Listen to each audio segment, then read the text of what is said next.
Hello guys, कैसे हो आप लोग। चलिए आज बात करते हैं फोटोसिंथेसिस की। देखो, मैं आप लोगों को कंटिन्यूसली चैप्टर्स पढ़ा रहा था। बीच में मैंने 7 चैप्टर से गैप दे दिया। 8वां चैप्टर और 9वां चैप्टर जो है वो हम लोग फोटोसिंथेसिस, रेस्पिरेशन और N2 जो मेटाबॉलिज्म है उन चैप्टर्स के बाद में पढ़ेंगे, क्योंकि ये दोनों जो चैप्टर्स हैं वो काफ़ी छोटे छोटे चैप्टर्स हैं। पहले हम लोग मेजर चैप्टर्स के बारे में बात कर लेते हैं। तो आज बात करते हैं यूनिट 3 जिसका पहला चैप्टर है फोटोसिंथेसिस, प्रकाश संश्लेषण। Unit 3 chapter 10 photosynthesis.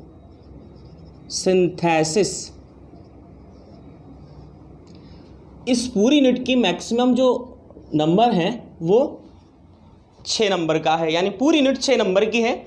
अब इसमें सबसे पहले हम लोग बात करते हैं फोटोसिंथेसिस या प्रकाश संश्लेषण की। तो उसके इंट्रोडक्शन के बारे में बात करते हैं।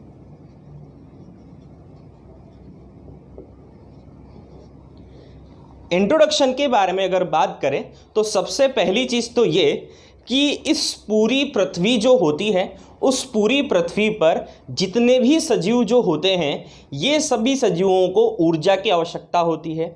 अब चलिए, ऊर्जा की आवश्यकता है तो ऊर्जा की जो रिक्वायरमेंट होगी वो कहाँ से पूरी होगी। तो इसके लिए एक मैकेनिज्म पाई जाती है जिसे कहा जाता है फोटोसिंथेसिस या प्रकाश संश्लेषण। अब प्रकाश संश्लेषण जो क्रिया है वो जीवों की सबसे महत्वपूर्ण क्रिया है और इस महत्वपूर्ण क्रिया के फलस्वरूप ही जीव जो होते हैं वो ऊर्जा का संग्रहण कर पाते हैं। जैसे सबसे पहले बात करते हैं, हरे जो पादप होते हैं वो सूर्य के प्रकाश को सीधा उपयोग करते हैं और सीधा उपयोग करके उसे रासायनिक ऊर्जा में परिवर्तित कर देते हैं और भोजन को संग्रहित कर पाते हैं रासायनिक ऊर्जा की फॉर्म में। इसके बाद जो जंतु होते हैं, हरे पादप जो होंगे, वो इस ऊर्जा को संग्रहित करने के पश्चात जंतु जो होते हैं वो प्रत्यक्ष या परोक्ष रूप से, डायरेक्टली या इनडायरेक्टली, इन हरे पादपों में जो संग्रहित ऊर्जा होती है उन्हीं पर निर्भर होते हैं। आप लोगों ने बचपन में काफ़ी चीज़ इसके बारे में बात करी होगी। तो अब हम लोग बात करें कि जब प्रकाश संश्लेषण अभिक्रिया जो है, ये अभिक्रिया सूर्य के प्रकाश की उपस्थिति में संपन्न होती है। ठीक है। अब एक चीज़ और हमारे पास आती है कि भाई प्रकाश संश्लेषण अभिक्रिया जो होती है, ये जो अभिक्रिया होती है ये विशेष प्रकार की अभिक्रिया होती है। इस अभिक्रिया में सबसे पहली चीज़ तो आप लोगों को ध्यान रखनी है कि प्रकाश संश्लेषण की अभिक्रिया ऑक्सीकरण और अपचयन, ऑक्सीडेशन एंड रिडक्शन रिएक्शन है। यानी ये अभिक्रिया ऑक्सीकरण अपचयन अभिक्रिया, या फिर कॉमन वर्ड में बोले तो रेडॉक्स रिएक्शन कहा जाता है, पहली चीज। दूसरी बात आप लोगों को ध्यान रखनी है, जो प्रकाश संश्लेषण जो अभिक्रिया होती है वो उपचयी या फिर ऊष्माक्षेपी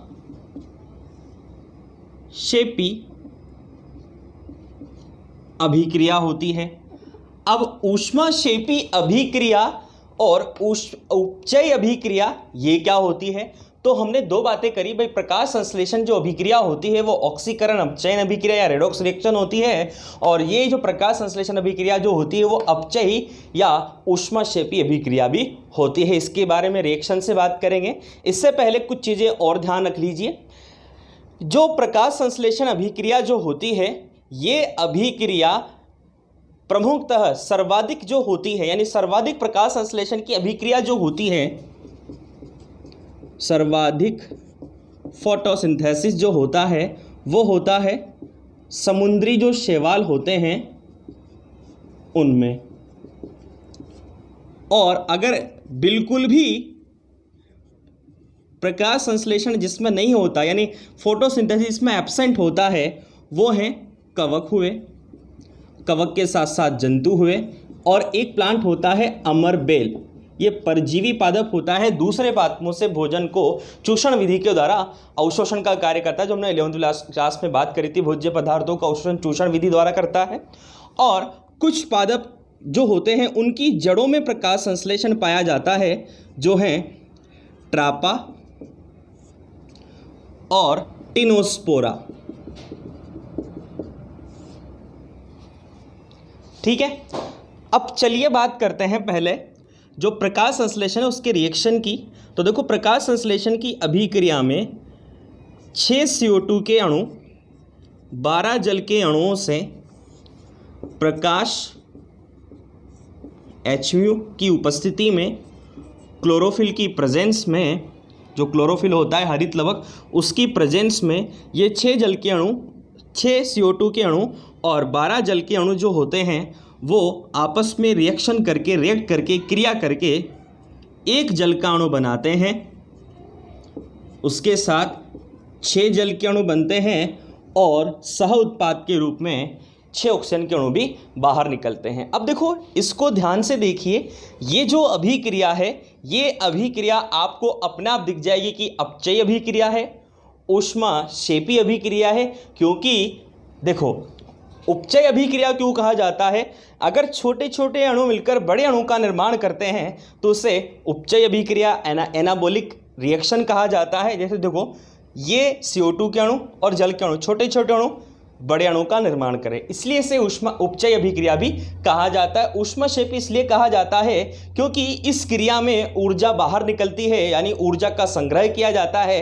तो वो ऊर्जा ATP और NADPH की फॉर्म में बनती है, जो हम आगे डिटेल से बात करेंगे। तो इस रिएक्शन में ऊर्जा बाहर निकलती है, इसलिए ऊष्माक्षेपी अभिक्रिया और ऊष्माशोषी अभिक्रिया जो होती है इसमें ऊर्जा का उपयोग किया जाता है। आगे बात करते हैं ऑक्सीकरण और अपचयन अभिक्रिया क्यों कहा जाता है। तो देखिए इसको ध्यान से, इस अभिक्रिया में CO2 का अपचयन होता है और जल जो होता है उसका ऑक्सीकरण होता है, जिसके फलस्वरूप यह उत्पाद बनाए जाते हैं।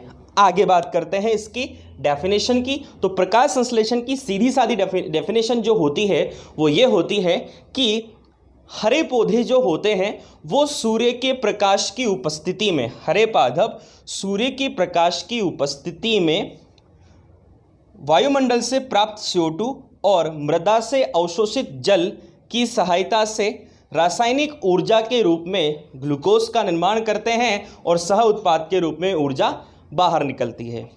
इसी प्रकार बात करें तो प्रकाश संश्लेषण जो अभिक्रिया होती है उसमें प्रकाश ऊर्जा जो होती है, यानी प्रकाशीय ऊर्जा जो होती है, उस प्रकाशीय ऊर्जा से जो जल होता है उस जल का प्रकाशिक अपघटन होता है, या अर्थात जल का ऑक्सीकरण होता है। और ऑक्सीकरण के फलस्वरूप जो ऊर्जा बनती है उस ऊर्जा की सहायता से CO2 का अपचयन होता है और अपचयन होने के पश्चात ऑक्सीजन सह उत्पाद के रूप में प्राप्त होती है। एक चीज़ और ध्यान रखनी है, एक साइंटिस्ट थे रैबिनोविच, इन्होंने एक परिभाषा दी प्रकाश संश्लेषण की कि जीवनीय तापक्रम पर CO2 तथा जल के मध्य सुग्राहित प्रकाशीय ऑक्सीकरण व अपचयन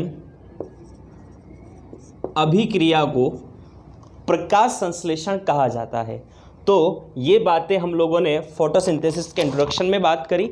अब बात करते हैं कि प्रकाश संश्लेषण जो है उसका इतिहास कैसा है। देखो, 18वीं शताब्दी से प्रकाश संश्लेषण का इतिहास माना जाता है। तो बात करते हैं प्रकाश संश्लेषण के इतिहास की। अब बात करते हैं प्रकाश संश्लेषण के इतिहास की। तो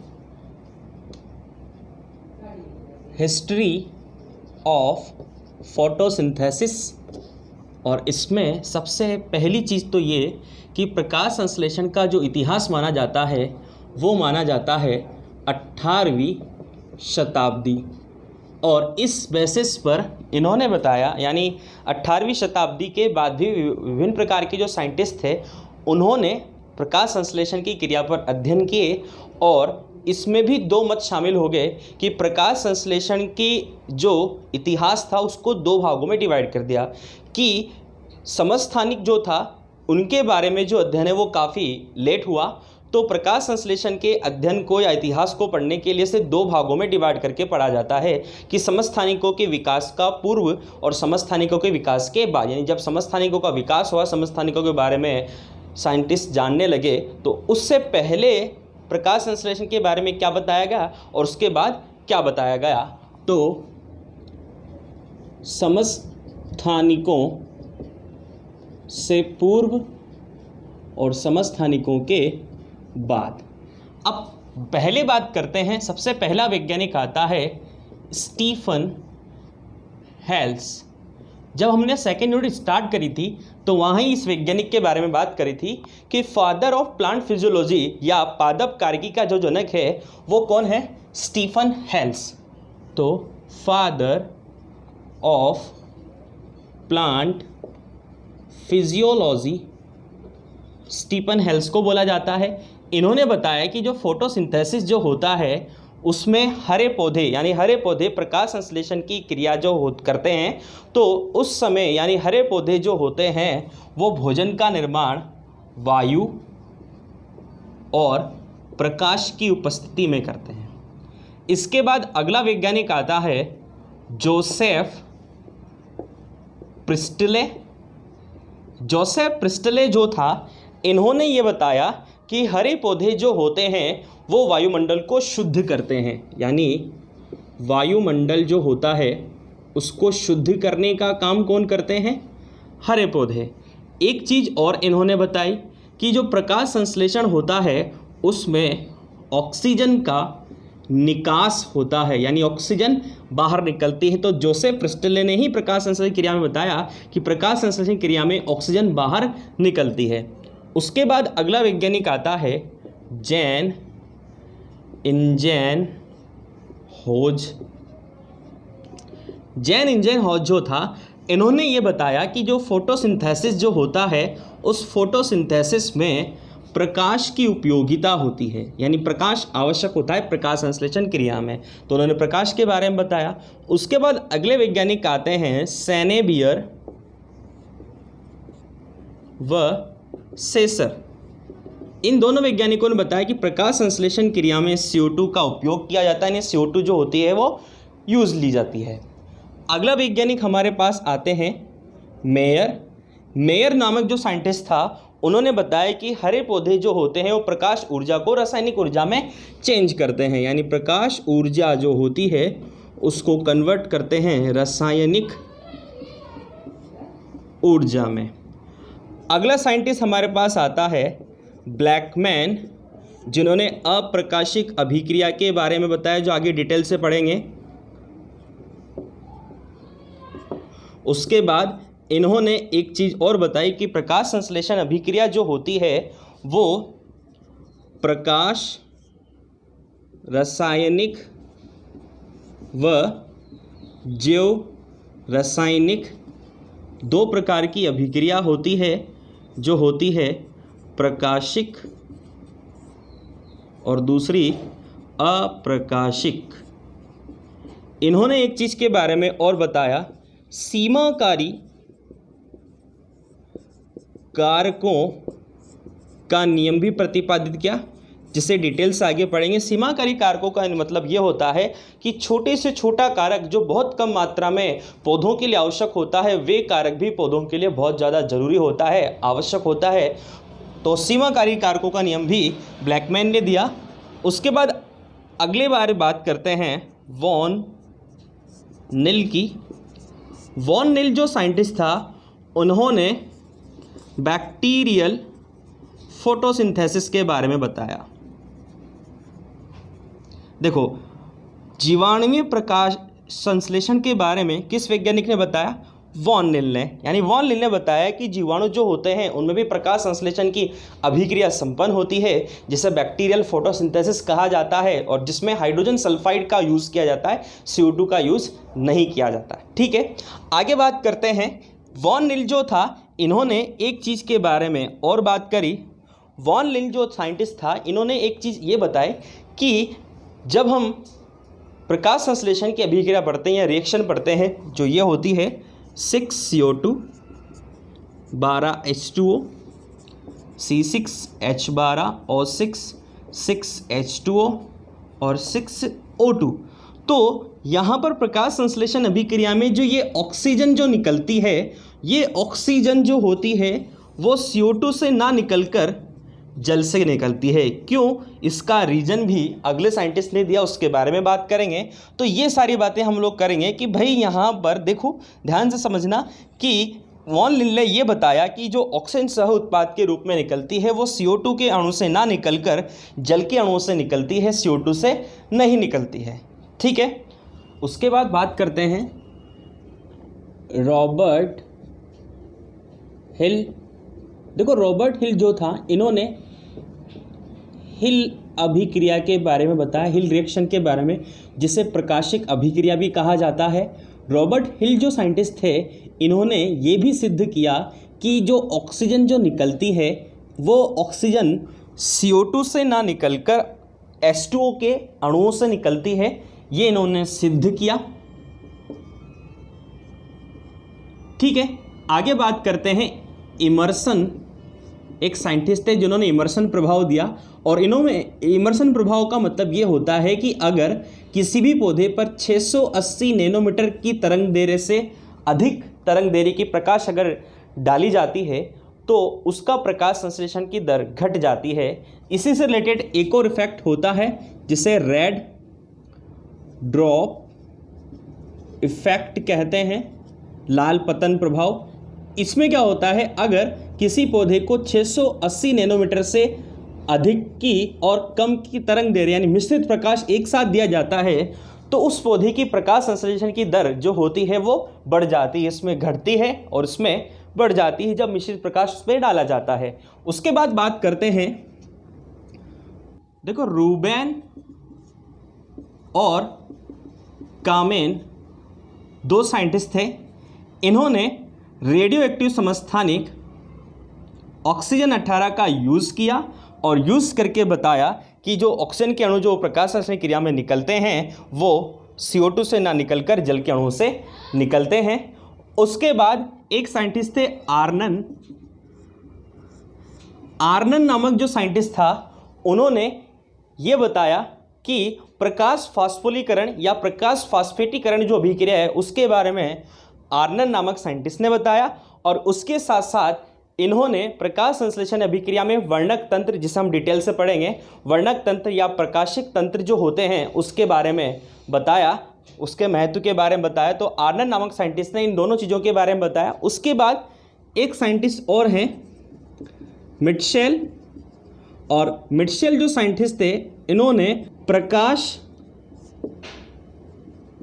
फास्फेटीकरण परासरण सिद्धांत के बारे में बताया।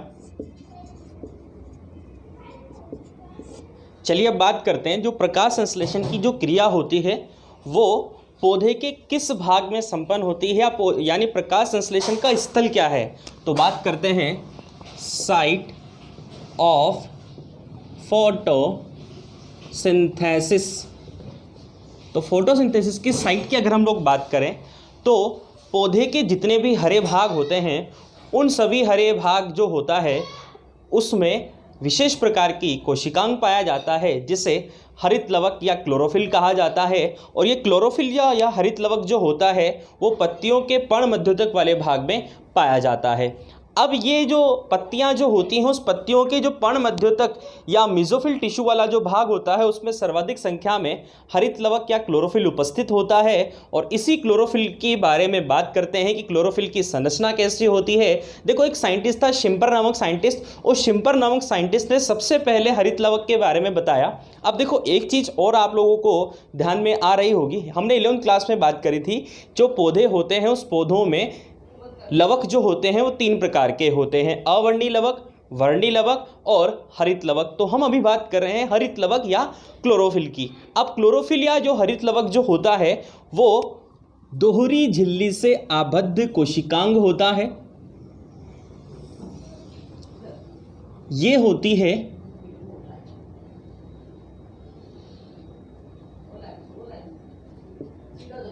बाह्यतम झिल्ली और ये होती है आंतरिक झिल्ली। दोनों झिल्लियों के बीच का जो अवकाश होता है उसे बोलते हैं पेरीप्लास्टिडियल अवकाश। दोनों जो झिल्लियां होती हैं वो प्रोटीन, लिपिड और देखो ये जो दोनों झिल्लियां होती हैं वो पीएलपी मॉडल में, सैंडविच मॉडल में उपस्थित होती हैं। इकाई कला मॉडल जो हमने पढ़ा था कि दोनों तरफ प्रोटीन और बीच में लिपिड, फास्फोलिपिड जो होती है उसकी परत पाई जाती है, यानी त्रिस्तरीय परत होती है। उसके बाद आगे बात करते हैं, इसमें सेंट्रल पार्ट में यानी स्ट्रोमा लिक्विड द्रव्य भरा होता है जिसे स्ट्रोमा कहते हैं, और इसमें विशेष प्रकार की संरचनाएं पाई जाती हैं, समानांतर संरचनाएं, जिन्हें लैमेली कहते हैं।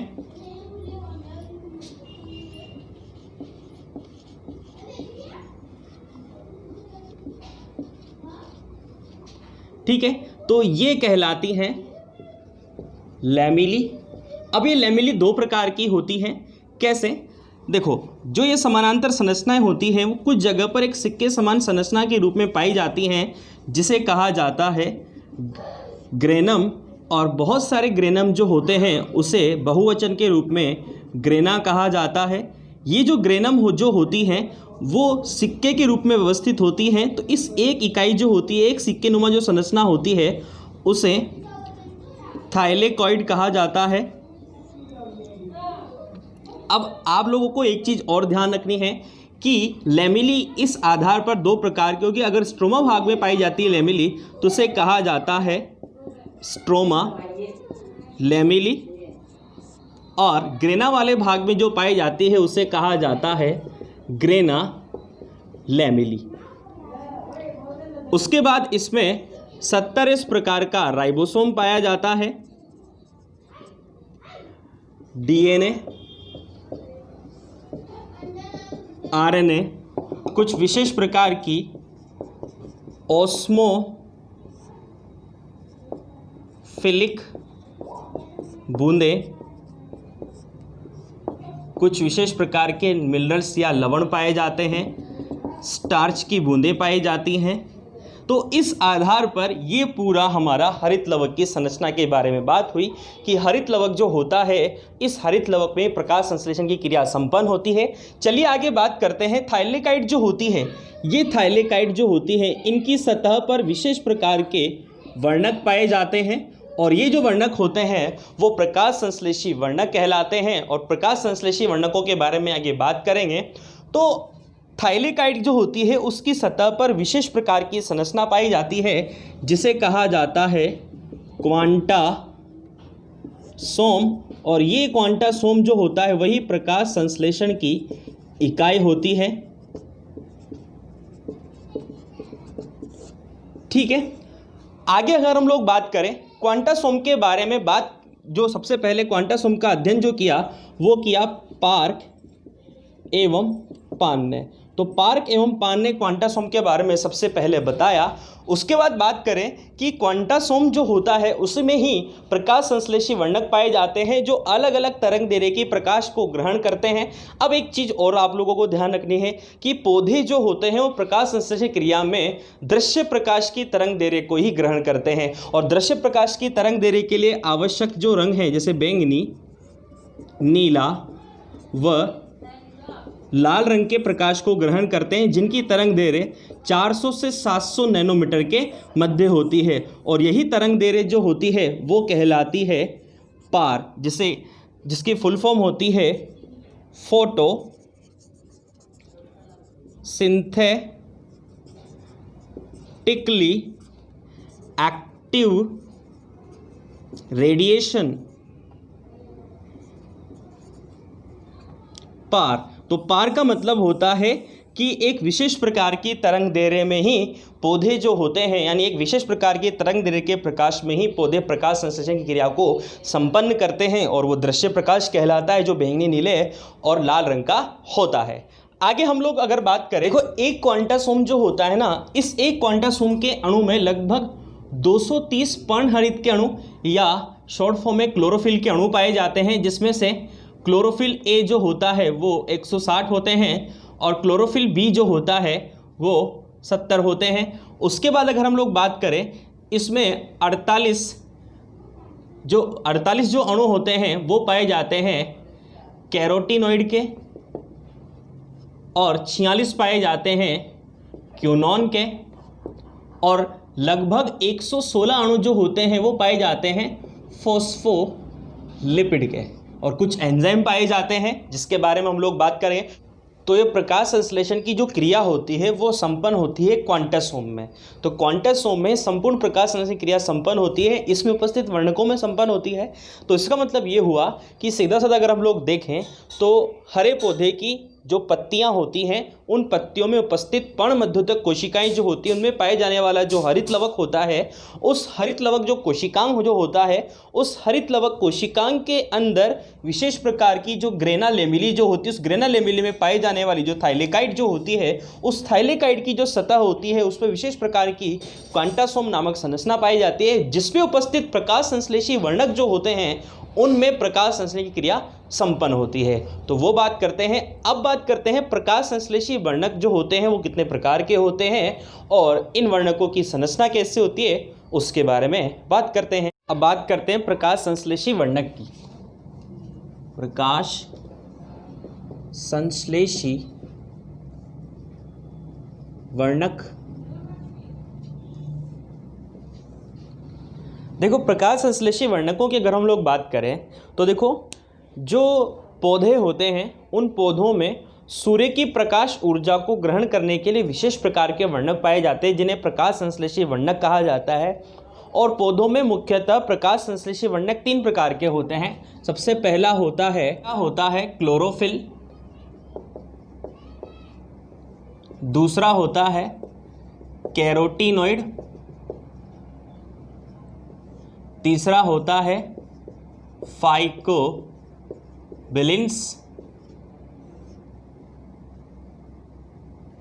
ठीक है, अब सबसे पहले बात करेंगे हम लोग क्लोरोफिल की। तो देखो क्लोरोफिल की अगर हम लोग बात करें तो मुख्यतः क्लोरोफिल जो अणु होते हैं वो सभी पौधों में 7 प्रकार के होते हैं, जिनमें से सबसे पहला क्लोरोफिल ए, बी, पहला ए, दूसरा बी, सी, डी, ई, उसके बाद बैक्टीरियो विरिडीन और एक होता है बैक्टीरियो क्लोरोफिल। तो इस तरीके से 7 वर्णक होते हैं। क्लोरोफिल वर्णक जो होते हैं वो 7 प्रकार के होते हैं। Chlorophyll A, B, C, D और ई, बैक्टीरियो विरिडीन और बैक्टीरियो क्लोरोफिल।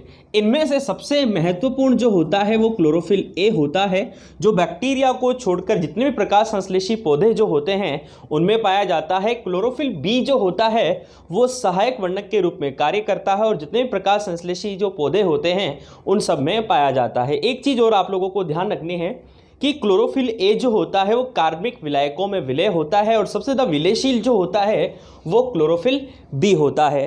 अब हम लोगों को बात करनी है क्लोरोफिल जो ए और बी होता है इन दोनों की संरचना की। तो क्लोरोफिल ए और बी इन दोनों की संरचना की बात करते हैं। देखो क्लोरोफिल की जो स्ट्रक्चर होती है उस स्ट्रक्चर में सेंटर पार्ट में मैग्नीशियम अणु, इनसे 2 नाइट्रोजन परमाणु जुड़े होते हैं उपसहसहज बंध के द्वारा और 2 नाइट्रोजन परमाणु जो होते हैं वो जुड़े होते हैं सह संयोजक बंध के द्वारा। आपस में 4 पायरोल रिंग के द्वारा जुड़े होंगे। इस तरीके से, जिस तरीके से मैं आप लोगों को बता रहा हूँ आप लोगों को उसी तरीके से याद रखना है, जल्दी आप लोगों को याद हो जाएगी।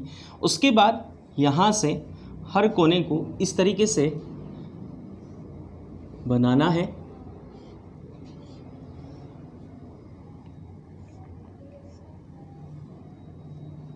ठीक है, इसके सेंटर पार्ट में हाइड्रोजन, यहाँ हाइड्रोजन और यहाँ हाइड्रोजन, बट यहाँ पर एक स्ट्रक्चर और बन जाएगी, यानी एक रिंग और बनेगी। और इस रिंग में यहाँ पर कीटोन ग्रुप जुड़ा होगा और यहाँ पर एसीटो ग्रुप जुड़ा होता है। उसके साथ ही एक हाइड्रोजन मॉलिक्यूल भी जुड़ा होता है। आगे बात करें, यहाँ पर एथिल ग्रुप जुड़ा होता है, यहाँ पर मैथिल ग्रुप, इस जगह भी मैथिल ग्रुप जुड़ा होता है, यहाँ हाइड्रोजन और यहाँ पर भी यहाँ हाइड्रोजन मॉलिक्यूल जुड़ा होता है। और यहाँ से जो फाइटोल पूंछ होती है वो जुड़ी होती है, उसके बारे में बाद में बात करेंगे, पहले संरचना के बारे में बात कर लेते हैं। यहाँ पर CH2 double bond CH2 double bond CH जुड़ा होता है और ये जो स्ट्रक्चर है इसमें यहाँ पर जुड़ा होता है मैथिल ग्रुप और इस जगह भी मैथिल ग्रुप जुड़ा होता है क्लोरोफिल के स्ट्रक्चर में। अब आप लोगों को ध्यान रखना है कि जिस नाइट्रोजन से उपसहसंयोजक बंध के द्वारा मैग्नीशियम से जुड़ा यानी नाइट्रोजन यानी जो पायरोल रिंग जो होती है उसमें नाइट्रोजन परमाणु अगर उपसहसंयोजक बंध के द्वारा मैग्नीशियम से जुड़ा होता है तो उस नाइट्रोजन पर डबल बॉन्ड आता है, जिस तरीके से इस पर, इसी प्रकार से यहाँ पर भी आ जाएगा।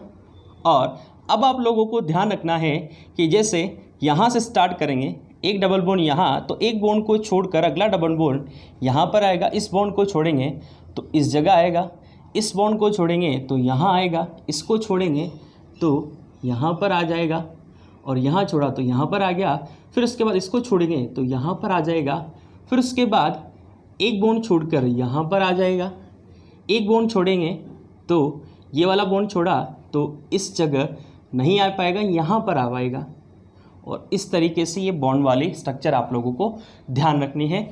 दोबारा देखो, जो उपसहसंयोजक बंध से जुड़े होते हैं उन पर तो दोनों पे डबल बॉन्ड हम लोगों ने लगा दिया। फिर यहाँ से स्टार्ट करना है, एक डबल बॉन्ड, एक बॉन्ड छोड़ा यहाँ पर, फिर एक बॉन्ड छोड़ा यहाँ पर, एक बॉन्ड छोड़ा यहाँ पर, एक बॉन्ड छोड़ा यहाँ पर, एक बॉन्ड छोड़कर यहाँ पहले लगा दिया था, इस बॉन्ड को छोड़ा यहाँ पर, इस बॉन्ड को छोड़ा यहाँ पर, इस बॉन्ड को छोड़ा और यहाँ पर, और फिर उसके बाद ये बॉन्ड छोड़ा यहाँ पर हम लोगों ने पहले से लगा दिया था। तो ये तो आप लोगों को 4 फायरिन वलय की स्ट्रक्चर बनानी है इस तरीके से, ठीक है। अब यहाँ से फाइटोल पुच्छ जुड़ी होती है, उसके बारे में बात करते हैं। देखो आगे एल्कोहलिक जो श्रृंखला होगी उसमें CH2 C double bond O oxygen, फिर उसके बाद वापस CH2 और CH2 के बाद CH डबल बॉन्ड CH3। इसके बाद आप लोगों को ध्यान रखना है, या तो आप देखो मैं आपको कॉमन श्रृंखला बता देता हूँ कैसे क्या होता है। CH3 का होल थ्राइस, फिर उसके बाद CH3, इसके बाद CH3 का होल थ्राइस, उसके बाद CH3 और उसके बाद CH3 का होल थ्राइस और फिर उसके बाद होगा CH3 और CH3। ये हो गई फाइटोल पूंछ। इस CH3 को आप लोग 1 2 3 इस तरीके भी बना सकते हो, यानी इसका मतलब ये होगा कि एक CH3 यहाँ पर, एक यहाँ पर और एक और बन जाएगा और एक CH3 यहाँ पर। तो इसका मतलब ये होगा 3 जगह। तो डायग्राम इस तरीके से बना सकते हो, इस तरीके से भी बना सकते हो, या फिर इस चीज़ को इस तरीके से कॉमन करके CH3 फिर CH3 इस तरीके से भी बना सकते हो। तो जैसा आपको अच्छा लगे वैसे आप लोग इस डायग्राम को बना सकते हो और ये इसकी स्ट्रक्चर होती है। तो क्लोरोफिल ए जो होता है उसके स्ट्रक्चर की बात करें तो C55 H72O5N4 और Mg का एक मॉलिक्यूल होता है।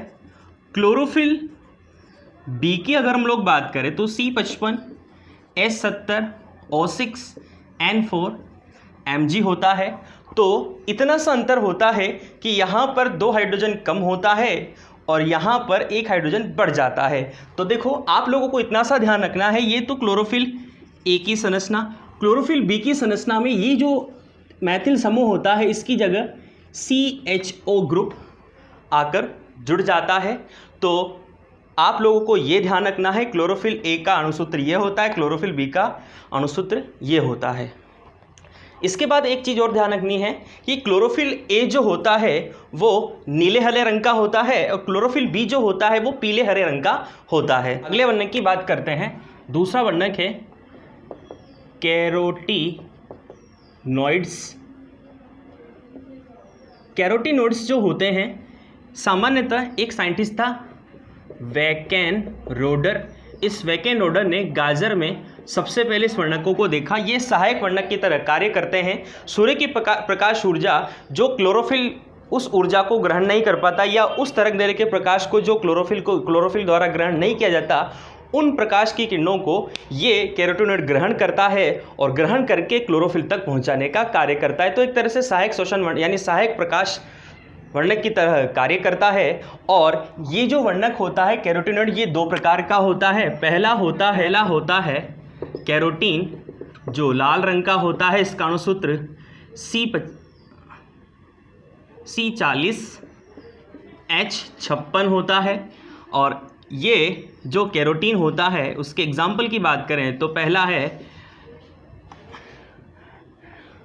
लाइकोपिन, दूसरा अल्फा कैरोटीन और बीटा कैरोटीन।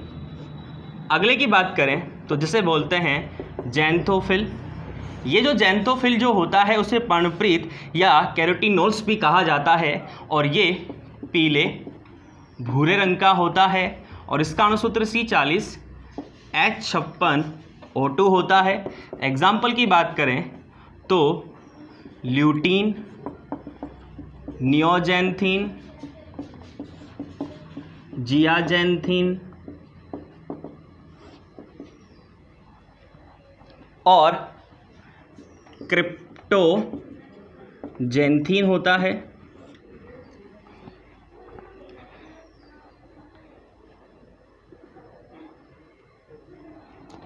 देखो कैरोटीन में बात करें तो बीटा कैरोटीन जो होता है वो सभी हरे पादपों में पाया जाता है और जैंथोफिल में बात करें तो ल्यूटीन जो होता है वो भी सभी हरे पादपों में पाया जाता है। तीसरा वर्णक है फाइकोबिलिन्स।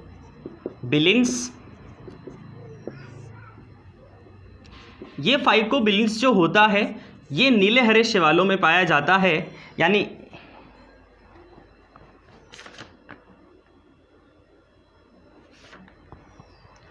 ये जो फाइकोबिलिन्स होता है वो लाल नीले हरे शैवालों में पाया जाता है। दो प्रकार का होता है, एक तो होता है फाइकोइरिथ्रिन।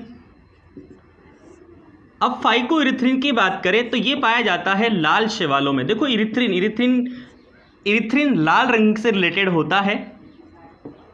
आरबीसी जब पढ़ते हैं तो इरिथ्रोसाइट बोलते हैं।